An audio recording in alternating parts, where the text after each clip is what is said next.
오늘은 인간관계 속에 하나님 나라 세워가기 14번째 21세기 레위인을 기억하라. 21세기 레위인을 기억하라. 라는 제목으로 함께 은혜를 나누고자 합니다. 하나님께서는 유대 사회에, 이스라엘 사회의 약자를 네 그룹으로 딱 정해 놓으셨습니다. 과부, 고아, 나그네, 그리고 레위인입니다. 과부, 고아, 나그네, 그리고 레위인. 그래서 이 레위인을 기억하라고 주님께서는 말씀하고 계시는 것입니다. 레위인은 누군가?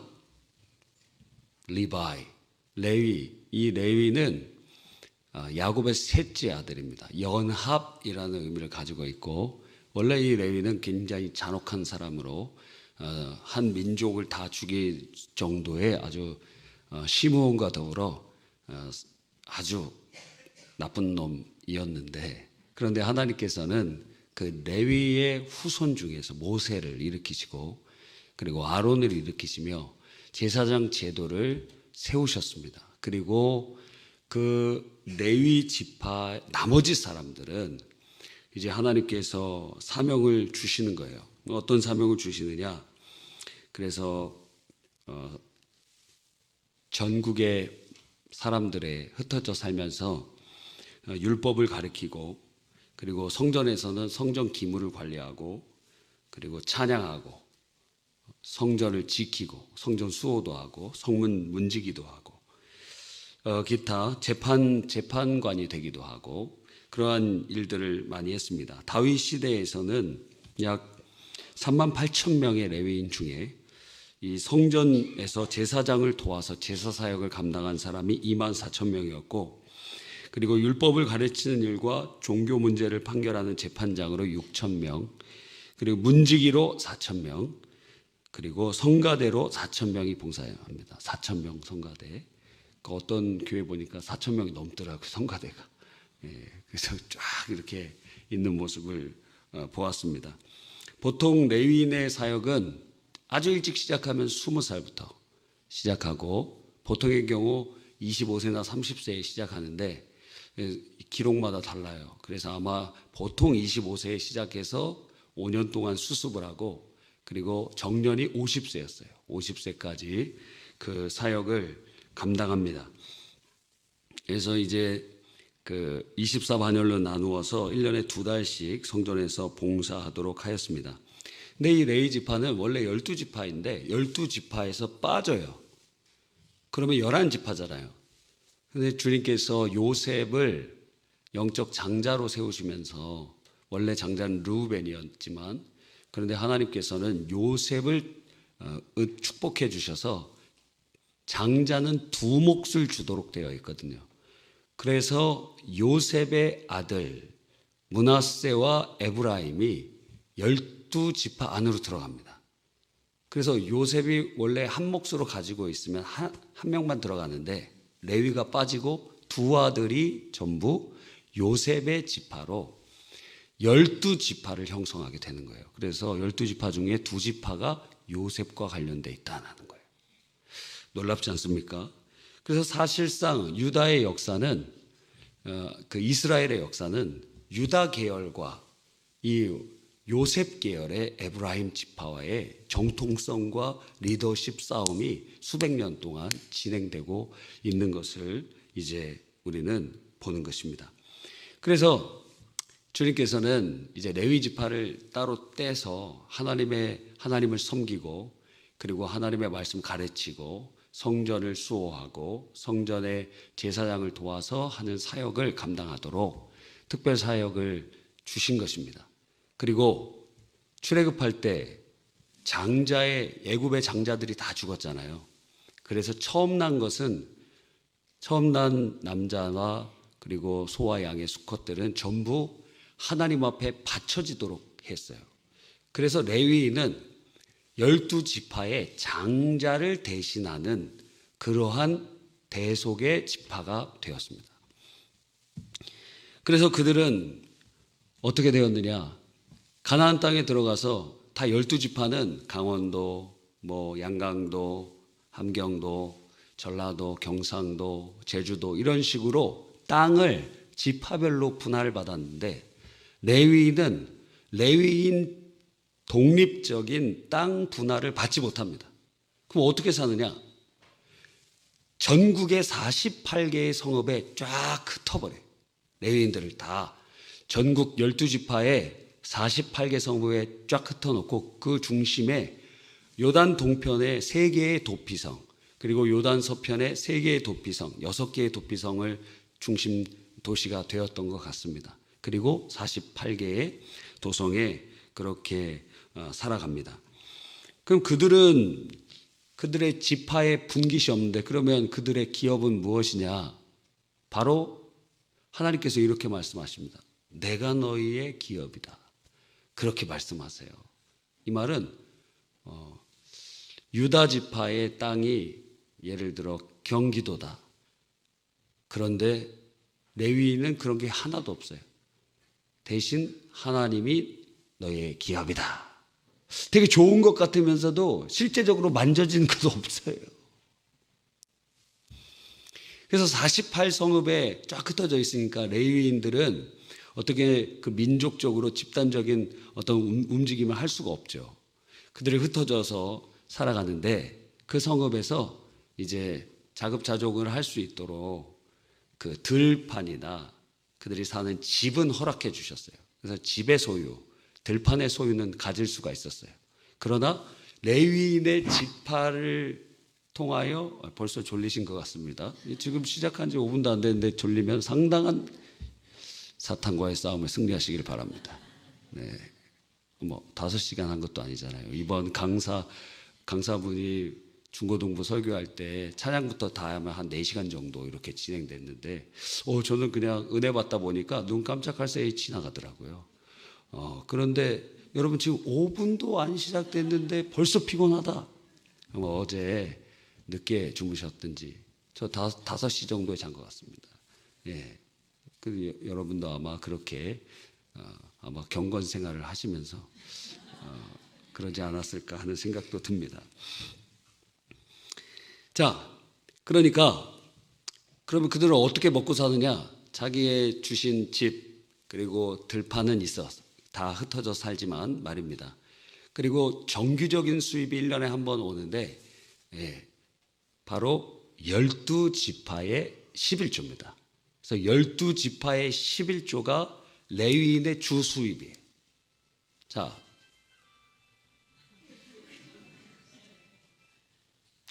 레위인의 주 수입이 뭐라고요? 12지파의 11조예요.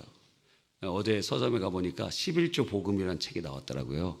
그 김지창 교수님이라고 아주 똑똑한 총신대 지금 은퇴하셨는데 그 목사님이 지은 책이더라고요. 보니까 아주 잘 써놨습니다. 11조는 율법이 있기 전부터 있었죠. 제일 먼저 11조를 멜기세덱에게 아브라함이 전쟁에 승리하면서 하나님께 바치죠. 두 번째는 야곱이 베델에 하나님을 만나면서 11조 언약을 세우죠. 그래서 이미 율법이 있기 전에 11조 제도가 있었고 그것은 아브라함과 야곱뿐만 아니라 당시 고대 근동에 그렇게 신들을 섬기는 어떠한 방편 중에 11조 제도가 있었던 것 같기도 합니다. 하여튼 그러한 모든 부분 가운데 이 레위인의 주 수입이 12지파의 11조고 그럼 레위인이 받은 11조에 그들의 11조는 누구에게 주느냐? 레위 지파 중에 제사장으로 선택받은 아론의 자손들에게 제사장들에게 그 11조를 줍니다. 그래서 제사장들은 소수인데 레위인의 11조를 받고 그리고 제사와 관련되어 있는 모든 것에 번제를 제외하고는 거의 모든 제물에 남겨져 있는 것들이 다 제사장 몫으로 돌아갑니다. 그러니까 제사장의 삶은 크게 어렵지 않았을 것 같아요. 부유했을 것 같습니다. 그렇죠? 그런데 레위인의 삶은 물음표예요. 왜냐하면 우리가 잘 알듯이 레위인의 주 수입이 11조라고 하면 그러면 무엇과 그들의 소득이 직결됩니까? 12지파의 신앙과 직결되죠. 근데 12지파는 하나님을 잘 섬겼습니까? 가나안 땅에 들어가자마자 그들은 변질되기 시작하였고 다른 신들을 섬기기 시작합니다. 사사기 시대 그리고 분열왕국 시대, 왕국 시대와 분열왕국 시대를 이렇게 보면 하나님을 잘 섬겨요? 잘 섬기지 못하잖아요. 그 말은 무슨 얘기입니까? 11조 잘 드렸을까요? 잘 안 드렸겠죠. 그럼 레위인의 주수입은 11조인데 11조 안 드려. 그럼 어떻게 합니까? 그래서 흩어져 있는 48개 성읍에서 떠나는 거예요. 왜? 자기 일하러 떠납니다. 자기가 해야 될, 왜 가족을 먹여 살려야 되니까 하나님이 주신 사명지를 떠나 자기가 이제 하는 그런 일들을 보게 되는 것입니다. 그러면 어떤 일이 일어나죠? 48개 성읍에서 그 종족들이 부패하지 않고 하나님의 말씀대로 잘 섬기도록 사명이 있는데 그 사명의 자리에서 다 이탈하고 자기 먹고 살기 위하여 생업전소에 들어가니 그 민족을 하나님의 말씀으로 인도해낼 사람들이 없어지는 거예요. 그러니까 악의 악순환이 계속 되는 것입니다. 그래서 결국 굉장히 어렵게 되고 나라는 망하게 되는 것입니다. 레위기 26장과 신명기 28장의 저주가 임하게 되는 것을 보는 것입니다. 그래서 주님께서는 이 레위인들을 기억하라고 말씀하시는 거예요. 왜? 이미 이스라엘이 나중에 신앙이 개떡같이 될 걸 아셨기 때문에. 요즘 이런 비속어가 자주 나오는. 비속어는 아니죠. 개떡은 욕은 아니니까. 예. 그죠? 그렇게 될 거 아셨다고요. 주님이 이미 아셨어요. 그래서 4대 사회 약자 계층 중에 레위인을 기명해 놓은 거예요. 왜? 신앙이 개판이 될 것이니까. 그러니까 레위인들은 못 먹고 삽니다. 그러니까 자기 그냥 뭐 사명도 벗어놓고 그렇게 가게 되는 것입니다. 자, 신약의 레위인은 어디에 등장할까요? 신약에는 레위인이 많이 등장하지 않는데 대표적으로 2명 정도를 기억해 볼 수 있습니다. 주님께서 선한 사마리아인의 비유를 할 때 그중에 레위 사람이 지나간다 그러죠? 그때도 레위 사람이 있었나 봐요. 왜? 헤롯 대왕 성전이 있었기 때문에 거기 수종하는 사람이 있었어야 될 거 아닙니까? 또 사도행전에 보면 요셉이라는 사람이 나옵니다. 별명이 무엇이냐면 위로의 아들 혹은 권위자라고 표현되는 사이프러스 출신의 바로 바나바예요. 이게 바나바라는 사람이 레위 사람입니다. 그러니까 어렸을 때부터 하나님의 말씀을 잘 알고 듣고 묵상하고 하나님 말씀대로 살았던 그런 사람, 착한 사람. 바울에게는 착한 사람이라는 표현이 없어요. 바울과 바나바가 대판 싸워서 둘로 나눠졌는데 그런데 바나바는 착한 사람이다. 그럼 누구 때문에 싸운 거예요? 바울 때문에 싸운 거지. 바울 때문에. 바나바는 착한 사람이다 이렇게 써 있다니까요. 여러분, 자 그러면 21세기의 레위인은 누굴까요? 이제 적용해 보는 것입니다. 복음으로 적용해 보는 거예요. 레위인의 직책은 없잖아요. 지금 우리가 다 만인 제사장이고. 그러나 이것을 우리가 적용해 본다면 우리의 21세기 이 대한민국의 신앙생활 체제에서 비교를 해본다면 아마 제사장 그룹은 담임 목사로 이렇게 한번 구분해 놓고 레위인들이라면 뭐 큰 틀에서 제사장도 레위 안에 들어가긴 하지만 부교육자님 중에 부교육자님이나 그 교회에 풀타임으로 사역하는 직원들 그리고 어떠한 요즘에는 이제 찬양 리더들도 풀타임으로 사역하는 사람들이 있어요. 그래서 하나님의 일을 목양으로서 풀타임을 하든지 아니면 어떤 다른 뭐 관리의 측면에서 풀타임을 하든지 찬양의 측면에서 풀타임을 하든지 그러한 사람들을 의미합니다. 꼭 목양하는 사람만을 의미하는 게 아니에요. 교회에서 보면 이제 우리 관리 집사님도 계시고 또 그래요. 저는 이제 앞으로 나중에 말씀드리겠습니다.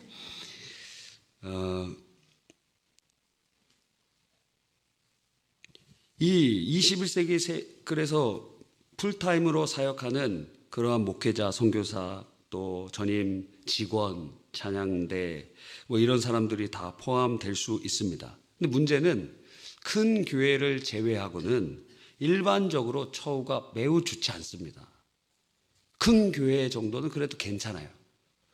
그런데 중하위 교회 정도 되면은 거의 풀타임으로 할 수가 없어요. 그래서 생계를 위하여 삶으로 갑니다. 한번 생각해 보세요. 여러분이 직장 다닐 때 혹은 사업을 할 때 성공하기가 쉽습니까? 어렵습니까? 한 가지의 직업을 갖고 하나의 성공을 하기 위해서도 목숨 걸어야 돼요. 근데 이중직을 한다? 그럼 두 가지를 다 잘할 수 있을까요? 목회도 하고 직장 생활도 잘할 수 있을까요? 둘 다 성공할 수 있을까요? 이게 거의 불가능한 일입니다. 그래서 굉장히 이걸 할 수 있다면 그 사람은 진짜 대단한 사람이에요. 진짜 대단한 사람. 근데 이건 거의 불가능한 일이에요. 왜? 여러분이 자영업 하나 해도 치킨집 하나 해도 여러분 치킨 사업하고 있으면 옆집에 또 치킨집 생기고 저기도 또 치킨집 생기고 그러다 망하는 것 아닙니까? 정말 어려워요. 무엇인가 하나 하는 것도 쉽지 않아요. 그런데 그걸 하면서 목회도 한다? 이거는 진짜 어려운 일이에요.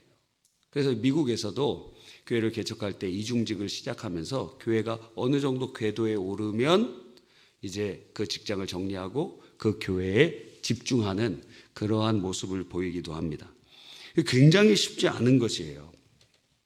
자, 그렇다면 이것을 어떻게 적용해 볼까? 제가 오늘 본문을 통해서 한번 적용을 해봤습니다.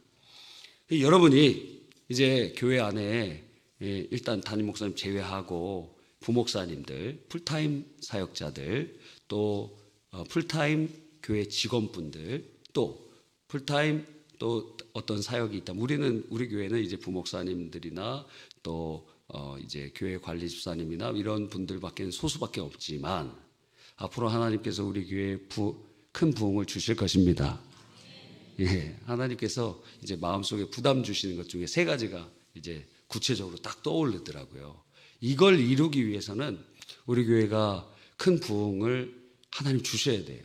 첫 번째는 100개의 세소식반 개척입니다. 이거는 600명의 전도자가 있어야 돼요.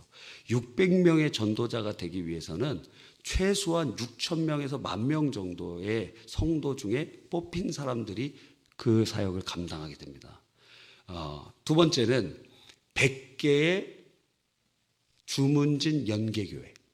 100개의 주문진 연계교회. 지금 우리가 이번에 9개였어요. 지난번에 10개였고. 그런데 이번에 예산 들어가는 것이 엄청나요. 6, 7천만 원 들어갑니다. 한 번 가는데. 한번 생각해 보세요. 밥값만 한번 생각해 보세요. 100명이 한 번 먹으면 얼마입니까? 그러니까 엄청난 비용들이 많이 그렇게 들어가는데 100개를 한다? 그러면 계산하기 쉽게 해봅시다. 10개 교회 섬기는데 1억 들어요. 1억. 그러면 100개면 10억 들겠죠. 10억. 뭐 계산도 안 하시네요. 근데 어떤 집사님이랑 제가 얘기하는데 그 집사님이 이렇게 말씀하셨어요. 야, 믿음대로 되길 바랍니다. 그래서 본인이 이렇게 계산해 보니까 우리가 지금 한 6, 7천만 원 정도 예산 들여서 주문진 선교 가는데 이게 풍족하지 않아요. 그래서 풍족하게 하려면 10교회를 도울 때 한 1억 정도 있으면 풍족하게 할 수 있을 것 같다는 거예요. 그러면 우리 교회 그때 그 주문진에서 말씀 선포할 때 100개의 연계교회 하나님 꿈꿉니다. 그랬더니 그 꿈을 받아들여서 그럼 100개의 연계교회를 도우려면 10억이 매년 그 사역에 필요한데 여기까지 여러분 부담되죠? 근데 그분이 말씀하시기를 한 10명 정도가 그 사역을 감당할 수 있는 물질의 종들이 일어나서 1억씩 딱딱 감당하는 거예요. 자, 1억씩 하겠습니다. 하는 겁니다. 그 중에 한 명이 되고 싶습니다. 그렇게 말씀하시더라고요. 예. 말씀만 해도 얼마나 감동되지 않습니까? 와, 예. 여러분, 붙잡고 일어컨금하세요. 그럼 교회 나가지. 본인이 하나님께서 복 주시면은 그런 사역을 좀 감당해 보고 싶습니다. 와, 하나님은 마음만 먹어도 기뻐하셔요. 하나님께서 큰 은혜 주실 줄 믿습니다. 예, 성가대에 있는데 내가 누구라고는 얘기하진 않겠습니다. 하여튼 너무 감사해요. 그 또 하나의 비전은 무엇이냐면 100개의 인도 미전도 종족 입양입니다. 그래서 이번에 9월 마지막 주에서 10월 2일까지 갭선교회 전 세계 선교대회가 새 중앙교회에서 열립니다. 그래서 이제 우리 교회도 거기에 한 부분을 맡아서 이제 진행할 예정에 있는데, 거기에 150개의 미전도 종족 인도 교회, 다른 나라 다른 민족도 있습니다.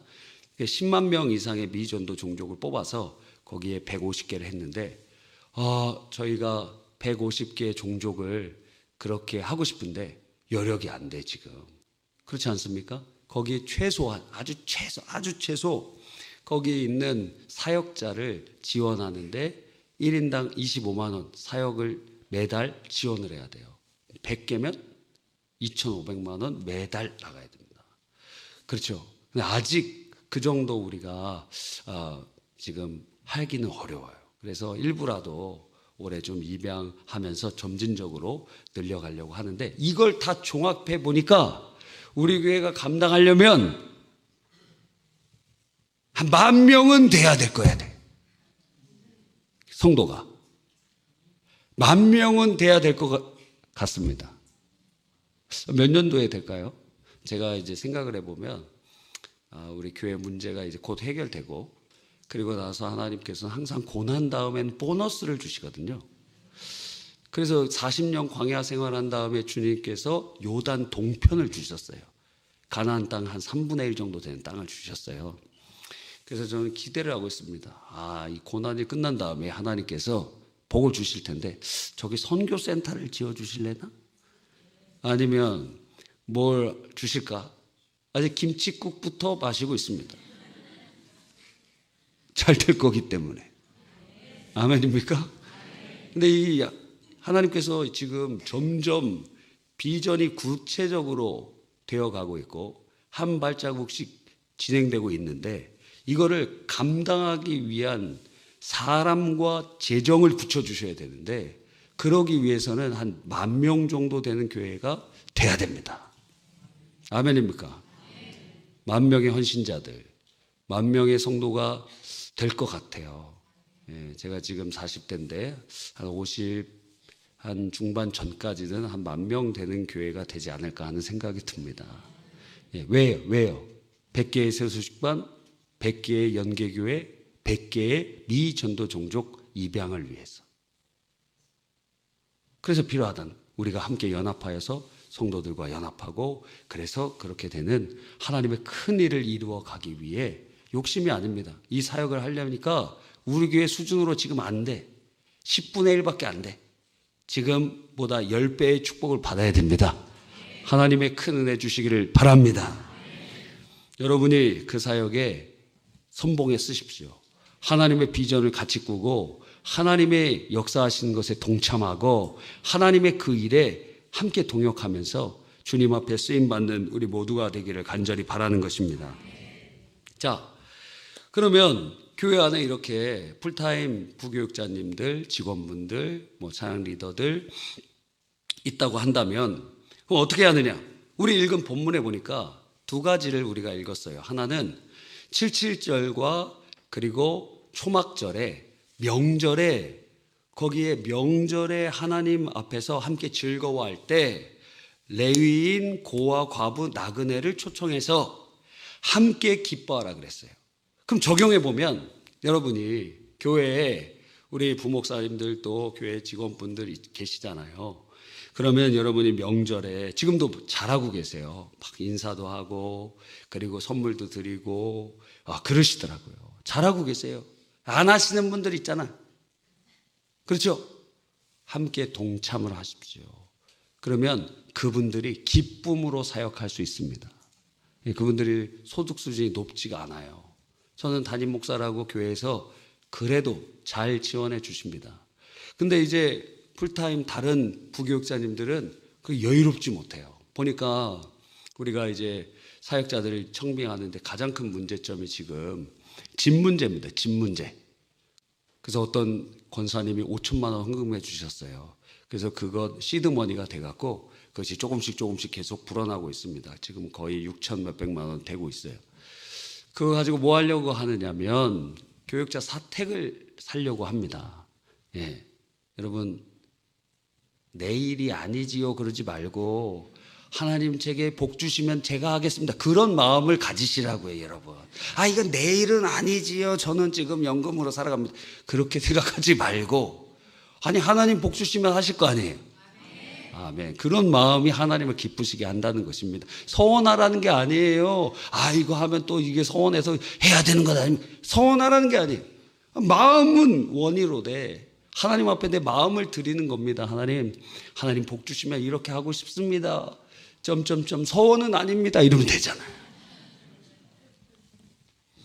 그래서 여기 지금 요 근처에 있는 빌라나 이런 것들 한 동을 좀 사야 될 것 같아요. 그래서 최소한 한 동, 그래서 하나씩 계속 사가야 되지 않나 하는 생각이 듭니다. 우리 그 주일학교 부흥사로 오셨던 그 목사님, 그 부여에 사역하시는 목사님 성함이 어떻게 되시죠? 우리 부흥에도 막 오셨잖아요, 주일학교. 그분이 얘기해 주시는데, 그분이 서울에서 부목사로 사역을 했습니다. 1년, 2년, 3년, 4년, 5년 이렇게 계속 진행됐어요. 그러니까 빚이 4천만 원에서 6천만 원이 생긴 거예요. 사례비로 살 수가 없으니까. 그러니까 굉장히 빚만 계속 늘어나는 겁니다.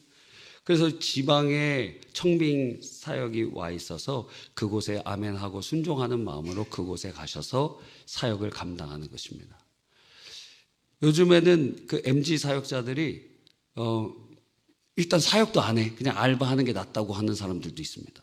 신학교 다니면서. 사명감도 많이 떨어졌을 뿐만 아니라 이 수도권에는 굉장히 집값이 너무 비싸기 때문에 이동을 할 수가 없어요. 빚을 져야 돼. 그러니까 이런 부분에서 교회가 그것을 커버할 수 있는 그런 일들이 진행돼야 됩니다. 그래서 여러분도 하나님 복 주시면 다른 거 제가 바라지 않잖아요. 뭘 바래요? 여기 그냥 연립 같은 거 한 동을 사더라. 한 칸 말고 한 동을 사라고. 한 동을. 아니 복 주시면 그렇게 할 것 아니에요, 여러분. 한 15억이면 될 것 같아. 한 동에. 뭐 30억 이렇게도 안 가. 그러니까 여러분 큰 꿈을 꾸세요. 예? 하나님께서 큰 복을 주시면 그렇게 하시기를 바랍니다. 그래서 명절이 되었을 때 오늘 읽은 본문에 명절에 레위인을 초청해서 함께 즐거워하잖아요. 그래서 여러분이 명절이 되었을 때 교구장님 밥도 사주고 우리 부목사님들 밥도 사주고 또 잘하세요. 여러분들이 뭐 과일도 보내주시고 금일봉도 주시고 막 그러기도 합니다. 너무 잘하세요. 근데 더 하세요. 안 하는 사람도 뭐 하는 거예요? 책망하는 게 아니라 권면하고 있는 겁니다. 그래서 여러분이 그분들이 사역할 때 즐겁게 하나님의 큰 사역이 기쁨이 되게. 저한테는 잘해주세요. 성도님들이 얼마나 잘해주신지 몰라요. 너무너무 잘해주세요. 너무 고마워요. 근데 이제 부목사님들도 그리고 일반 직원분들도 또 함께 사역하는 풀타임 사역자들도 또 함께 동역하는 우리 파트타임 사역자들도 함께 여러분이 섬겨주시는 것 너무도 좋은 일이라고 할 수 있습니다. 그래서 교회에서는 그 12지파의 12조를 가지고 레위인의 소득으로 주었던 것처럼 그래서 교회에서는 여러분이 헌금하는 것을 가지고 가장 많이 헌금에 지출되는 항목이 무엇이냐면 교육자 사례비예요. 그런데 많으냐? 많지가 않아요. 교육자 직원들 사례를 주는데 많지가 않아요. 그러면 결국에는 어떻게 해야 되느냐? 두 가지입니다. 성도님들이 복을 받고 아멘. 성도님들이 복을 받고 근데 복만 받으면 안 됩니다. 신앙 수준도 성장해야 돼요. 근데 복을 받았는데 벌벌 떠는 사람들도 있어요. 막 벌벌 떠는 사람들도 있어요. 이해는 갑니다. 열심히 버신 돈, 생명 같은 피 같은 돈인데 얼마나 귀합니까? 그렇죠? 그런데 여러분이 11조 드리는 것에 가장 큰 많은 지출은 이 사역자들의 그 사례를 통해서 그분들이 안정적으로 주의 일을 해야지. 그런데 가족도 부양을 못해 주의 일을 하는데 그러면 그거 1,000만 원, 2,000만 원, 3,000만 원, 4,000만 원 빚이 계속 져지네요. 애들 대학도 못 보내. 그러면서 어떻게 합니까? 애들은 다 망가져가고 학원도 못 보내고 막 이렇게 되다 보니까 사역을 그만두고 일반 직장으로 가는 거예요. 얼마나 큰 하나님 나라의 손해가 많이 막심합니까? 여러분이 못해서가 아니라 잘하고 계시기 때문에 제가 말씀드리는 거예요. 이런 거 낮 예배 때 하면은 교회 안 나올 사람들도 있을지도 모릅니다. 여러분이니까 지금 다 오픈해서 얘기하는 거예요. 그래서 교회는 여러분의 11조를 가지고 그것을 통해서 사역자들을 지원하면서 하나님의 일을 마음껏 하라 할 수 있는 여건을 마련해 줘야 돼요. 지금 제가 봤을 때 우리 교회에 열심히 조금씩 이렇게 하려고 하지만 충분하지 않아요. 그래서 부교육자님들이나 다른 분들 이렇게 하고 우리 교구장님들 같은 경우에는 사례가 아니라 활동비를 지급해. 많지도 않아. 그냥 좀 더 이렇게 했으면 좋겠는데 열심은 더 열심히 저보다도 더 열심히 하는데 말입니다. 그래서 그렇게 우리가 그렇게 하고 그 다음에 우리가 읽어봤던 본문에 보면 재밌는 게 있죠. 바로 신명기 16장에 15장에 나와 있는 것입니다. 3년에 1차씩 바로 11조를 드리는 거예요. 추가로 드리는 거예요. 매년 11조를 드립니다. 그러면 그것은 레위인의 소득이 돼요. 그런데 3년에 한 번은 고와 과부, 나그네, 레위인을 위한 구제의 11조를 한 번 더 드려요. 그러니까 원래 들어있는 11조와 그러면 레위인에게는 몇 분의 1이 오죠? 4분의 1이 레위인에게 더 오게 되는 것입니다. 4분의 3은 과우, 과부, 고와 나그네에게 가니까. 산술적으로 쉽게 계산하기 위하여 그렇게 하는 것입니다. 그래서 제가 계산을 해봤어요. 그러면 3년에 한 번 드리는 것은 한 달로 치면 31분의 1이잖아요. 그러니까 하루가 되는 거예요. 하루. 그럼 하루 품삯입니다. 그죠? 3년에 1차씩 11조를 추가적으로 내는 것을 월로 따지면 30분의 1이라는 거예요. 소득에. 그러면 1년 한 달에 여러분이 버는 소득의 30분의 1이에요. 그런데 그것에 그러니까 하루 일당의 4분의 1을 레위인에게 위하여 섬기라는 거예요. 4분의 3은 사회적 약자들을 위해서 쓰고. 그러면 하루 품삯 계산하기 쉽게 10만 원이라고 합시다. 하루 품삯 10만 원이에요. 그럼 4분의 1은 얼마입니까? 2만 5천 원입니다. 지금 계산하고 이러면 상당히 힘든 분들이에요. 그래서 저도 미리 계산하고 얘기해 놓는 거예요. 2만 5천 원, 4분의 1, 그죠? 2만 5천 원. 와, 큰 돈입니까? 작은 돈입니까? 2만 5천 원. 그래서 그러면 이거를 어떻게 하면 좋을까 생각을 해봤어요. 예를 들어 하루 일당이 10만 원이라면 거기에 2만 5천 원은 레위인을 위하여 사용하는데 2만 5천 원 드리기는 상당히 뭔가 그렇잖아요. 2만 5천 원은 아이스크림 몇 개 못 사잖아요. 그래서 고민을 해봤어요. 이걸 어떻게 적용할 수 있을까? 2만 5천 원. 이거 레위인을 위하여 매달 2만 5천 원을 어떻게 쓸까? 그래서 1년이 12달인데 4개월로 3번씩 묶어봤습니다. 그러면 2만 5천 원 곱하기 4는 얼마예요? 다시 10만 원이 됐습니다. 그러면 4달에 한 번씩 여러분이 예를 들어 부목사님이라면 그분에게 4달에 한 번씩 도서비든지.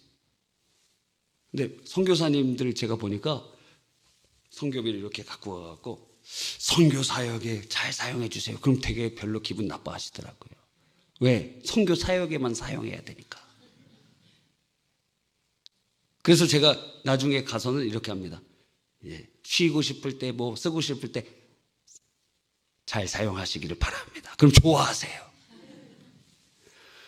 그래서 목적을 주고 이렇게 여러분이 섬겨도 되고 그냥 뭐 가족들이라도 한번 식사하십시오. 이렇게 보내줘도 됩니다. 4개월에 한 번 정도. 누구? 풀타임 그리고 파트타임 또 혹은 우리 교회 직원분들이나 앞으로 이제 풀타임 찬양 리더나 혹은 성가대 풀타임으로 섬겨주시는 분들이나 이런 분들을 위해서 자기 직업이 없고 오직 주의 일에만 헌신하는, 그게 꼭 목양 아니더라도 교회를 관리하시는 분이더라도 아니면 어떤 찬양에 집중되어 있는 분들이라도, 그래서 여러분이 하나님이 마음을 주시는 어떤 분을 선정해서 아니면 로테이션으로 해도 되고 그렇게 하면은 덕이 될 수 있겠다 하는 생각이 듭니다. 그래서 이거를 4개월에 한 번 정도는 거의 명절이랑 비슷해요.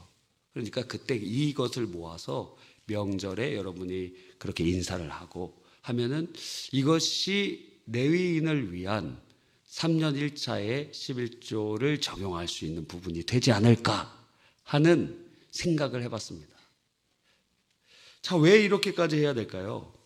어떤 목사님이 어떤 명강의를 하셨어요. 수업에 들어오셨는데, 선대 목사님한테 들은 것 같아요. 수업에 들어오셨는데 딱 한마디 하고 나가셨는데 모든 사람이 수업 잘하신 분은 다 잊어버렸는데 그분의 그 한마디는 다 기억한다는 것입니다. 한마디 무엇을 했느냐? 목사도 복을 받아야 된다. 그 말씀을 하시고 나가셨어요.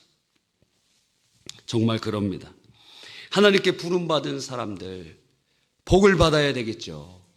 하나님께 복을 받아야 됩니다. 하나님께 복을 받기 위해서는 교회가 부흥되고 그리고 성도들이 성숙되면서 주를 향한 열심이 있어야 돼요. 그게 그 풀타임 사역자의 삶과도 직결되어 있어요. 신앙의 모습과 그들의 삶이 연동되어 있어요. 사역자들이 재정적으로 어려움 없이 기쁨으로 잘 감당할 수 있도록 여러분 그렇게 함께 동역해 주십시오. 그렇지 않으면 생계를 위해 부르심의 자리를 떠나버립니다. 그러면 그 부메랑은 누구에게 찾아오느냐? 결국 우리들에게 찾아오게 됩니다. 우리들이 신앙적인 도움을 받지 못하게 돼요. 그러면 우리들은 더 힘든 신앙생활을 하게 될 수 있다는 것입니다. 누가복음 8장 3절에 보면 예수님을 따라다니던 여제자들이 자기의 소유로 예수님과 제자들을 섬겼어요. 아마 귀부인들이었던 것 같아요. 재정적으로 어느 정도 서포팅을 할 수 있었던 분들 같습니다. 바울 사도도 사역에 동역자가 있었어요. 마케도니아 교회가 물질로 동역을 하고 또 서바나 선교를 하려고 그럴 때 로마 교회가 도와주기를 원하고 그러면서 바울에도 그 바울 서신에 보면 수많은 동역자들이 있죠. 거기에는 기도 동역자도 있고 그리고 물질의 동역자들도 거기에 상당히 많이 있습니다. 바울 사도가 자비랑 선교만 한 게 아니에요. 자비랑 선교만 했다는 사람은 성경 제대로 안 읽은 사람이에요. 잘 읽어보세요. 신약 성경에 잘 읽어보세요. 그러니까 저도 그런 생각이 들더라고요. 이 목회를 할 때 진짜 목사도 복을 받아야 된다. 그리고 물질의 동역자들이 있어야 된다. 옛날 부흥사 목사님들이 그런 얘기 많이 하셨거든요. 옛날 목사님들이 주의 일 감당할 때 이 물질의 종들이 일어나서 주님의 일을 잘 감당하도록 함께 동역할 수 있는 사람들이 일어나야 된다. 근데 그거 그냥 귓전으로 흘려보냈거든요. 신앙만 좋으면 되지. 그렇게 생각할 때도 있었어요. 근데 사역을 하다 보니까 진짜 그런 분들이 필요해요. 물질의 동역자들이 필요해요. 하나님의 큰 일을 같이 동역할 수 있는 분들이 필요한 것입니다. 하나님의 놀라운 일들, 여러분이 그러기 위해서는 어떻게 해야 돼요? 하나님의 복을 받아야지. 여러분이 막 빚에 쪼들리고 그리고 여러분 삶도 어려운데 누굴 도와요? 내가 지금 사회적 약자지. 여러분이 그 구제의 11조 받아야 될 대상이 되면 안 되잖아요. 여러분이 어려우면 도움을 받아야 돼요. 여러분이 어거지로 막 빚내서 그렇게 할 필요 없어요. 여러분이 다른 성도들에게, 다른 동역자들에게 도움을 받고 하나님의 은혜를 받아야 돼요. 그런데 하나님께서 우리에게 복을 주시면 우리가 할 일은 너무도 많이 있다라는 것입니다. 할렐루야. 하나님 복 주시면 주의 큰일 감당하겠습니까? 아멘 소리가 좀 더 커면 좋을 것 같습니다. 하나님 복 주시면 주의 큰일 감당하겠습니까? 하나님께서 믿음대로 되도록 은혜 주시기를 간절히 바랍니다.